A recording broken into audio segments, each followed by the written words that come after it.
Hello students, आज हम operation research में एक नया टॉपिक शुरू करेंगे जिसका नाम है रिप्लेसमेंट प्रॉब्लम। लास्ट वीडियो के अंदर मैंने आपको सिंप्लेक्स मेथड पूरा कंप्लीट कराया था। लीनियर प्रोग्रामिंग का एक और टॉपिक भी हमारा अभी पेंडिंग पड़ा है जो कि ग्राफिकल मेथड है, वो भी हम करेंगे। फॉर्मुलेशन भी करेंगे, साथ में डुअलिटी भी करेंगे। लेकिन पहले उससे मैं एक छोटा सा टॉपिक और बीच में करवाना चाहता हूं जिसका नाम है रिप्लेसमेंट प्रॉब्लम।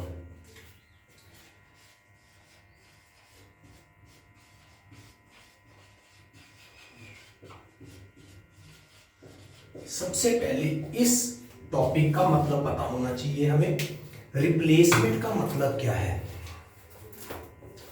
जैसे कि नाम से हमें पता लग रहा है रिप्लेसमेंट।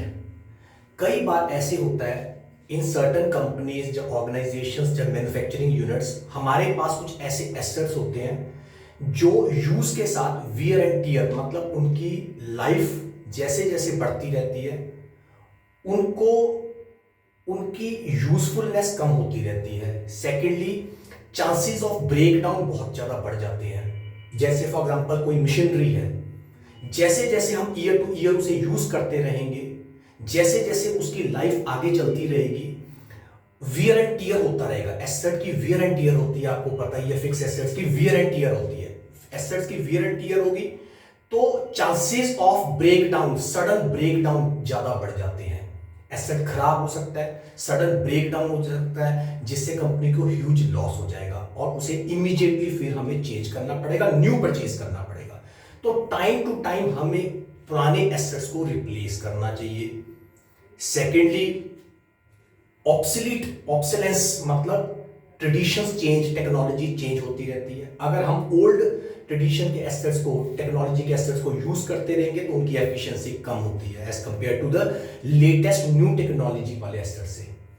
सो हमें टाइम टू टाइम अपने एसेट्स को या कंज्यूमेबल चीजों को जो कि हम बिजनेस में यूज करते हैं उन्हें रिप्लेस कर देना चाहिए विद अ न्यू वन। इस चैप्टर के अंदर हम क्या पढ़ेंगे कि हमें अपने एसेट्स को, मशीनरी को, या बल्ब कह सकते हैं, ट्यूब्स, बल्ब्स होते हैं लाइटिंग के लिए, उनको कब रिप्लेस करना चाहिए, किस पर्टिकुलर ईयर में रिप्लेस करना चाहिए जहां हमारी कॉस्ट मिनिमम टू मिनिमम हो। तो आज हम सिंपल इंडिविजुअल रिप्लेसमेंट कर रहे हैं, इसमें फिर इसके बाद ग्रुप रिप्लेसमेंट भी आएगा। तो मैं इसको समझाने के लिए एक क्वेश्चन भी आपके साथ डिस्कस करूंगा। तो हम एक क्वेश्चन पहले इंडिविजुअल रिप्लेसमेंट का लेते हैं और फिर उसे मैं पूरे वे से आपको क्लियर करके दिखा देता हूं। इसी तरह के काफी सारे क्वेश्चंस आपको बुक्स में मिलेंगे। हमारे पास क्वेश्चन में ईयर्स गिवन है 1 2 3 4 5 6 7 एंड 8, 8 साल गिवन है। ऑपरेटिंग कॉस्ट गिवन है।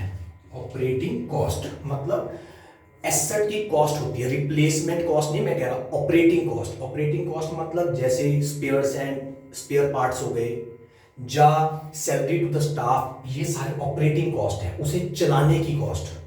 Operating cost, not replacement cost. Operating cost मतलब उस एसेट को वर्किंग कंडीशन में चलाने के लिए कितना खर्चा होता है।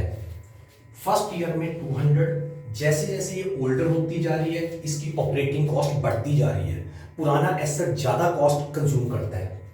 ऑपरेटिंग कॉस्ट 800, जैसे ऑपरेटर की सैलरी हो गई 1200, 1800, 2500, 3200 एंड 4000। एसेट की कॉस्ट प्राइस हमें गिवन है। Cost price of asset is also given 12,200। इसकी स्क्रैप वैल्यू, रेजिडुअल वैल्यू एक ही दी हुई है, at the end of the life is 200। अब हमें ऑप्टिमम रिप्लेसमेंट इंटरवल बताना है। अब सुनिए इसमें क्या कॉलम्स बनेंगे। फर्स्ट कॉलम बनता है ईयर्स का, टाइम पीरियड का। कितने साल है? 8 साल है। 1 2 3 4 5 6 7 एंड 8। सेकेंड कॉलम बनता है ऑपरेटिंग कॉस्ट का।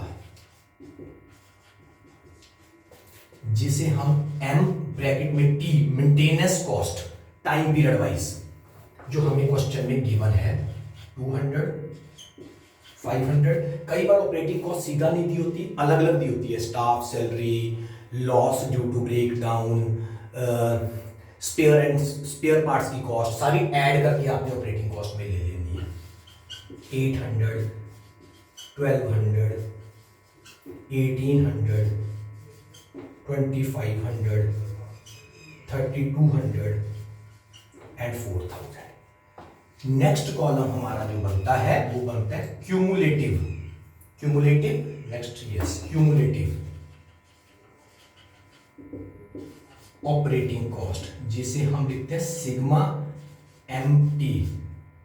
क्यूमुलेटिव जैसे हम स्टैट्स में क्यूमुलेटिव फ्रीक्वेंसी निकालते हैं 200। नेक्स्ट इसके अंदर ये ऐड करके 700, ऐड करके 1500, ऐड करके 2700, फिर हमने ऐड किया 4500, फिर हमने ऐड किया 5 6 7000, फिर 10,200, 14,200।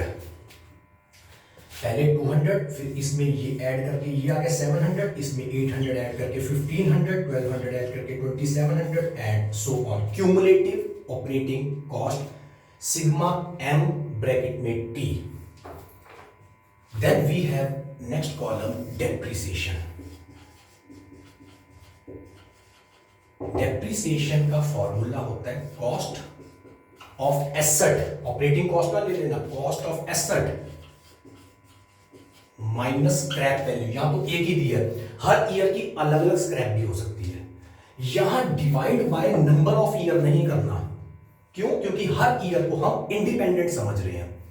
तो this is cost minus scrap value. C means cost of the asset minus S means scrap value, divide by time period नहीं करना। कई स्टूडेंट डिवाइड बाय 8 कर देते हैं, no, this is cost minus scrap value only, क्योंकि हर year को हम इंडिपेंडेंट ईयर मान के चल रहे हैं। हम सोच रहे हैं अगर एक ही साल इसकी लाइफ हो, एक साल नेक्स्ट ईयर उसकी लाइफ हो, एक साल और लाइफ हो, ऐसे।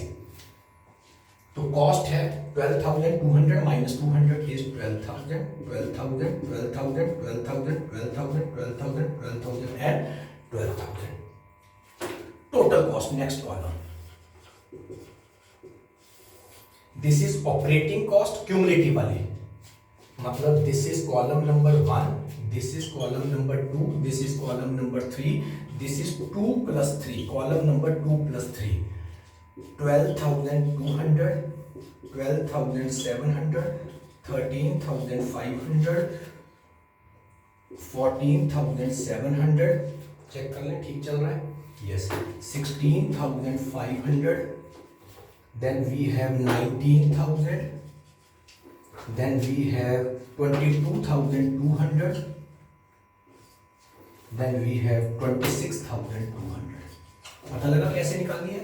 ये दोनों ऐड किया तो ये बन गया। Last average cost, average total cost, average total cost ATC foot में N। इसको रिस्पेक्टिव अपने अपने ईयर से डिवाइड करना है ध्यान से। 12,200 डिवाइड बाय 1, 12,200, 12,700 डिवाइड बाय 2, अपने अपने ईयर से डिवाइड करना है। 6,350, 13,500 divided by 3, 4,500, 14,700 divide by 4, it is 3675, then 16,500 divided by 5, 3,300, 19,000 divided by 6, 3,166.67, then 22,200 divided by 7, 3,171, 3,171.62, sorry, 42, then 26,200 divided by 8, 32,75। अब कौन सी कॉस्ट हमने कंसीडर करनी है? देखिए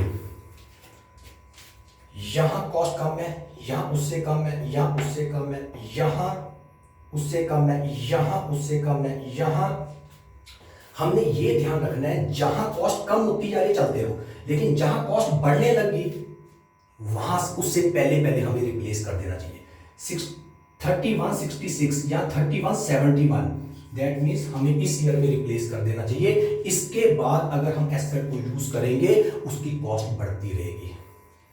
तो this is in the year 6th year, तो हमें 6th ईयर में रिप्लेसमेंट करनी है और हमारी कॉस्ट आएगी 3166.67। बड़ा सिंपल है। So year, operating cost, cumulative operating cost, depreciation, total cost and average total cost. जहां से ग्राफ बढ़ना शुरू हो जाएगा कॉस्ट का, उस पर्टिकुलर ईयर से ही हम रिप्लेसमेंट, तो in the 6th year we will replace our asset, उसके बाद कॉस्ट बढ़नी शुरू हो जाएगी। अगर यहां इससे कम होती, बाद में बढ़ती, तो हम 7th ईयर में रिप्लेसमेंट कर लेते हैं।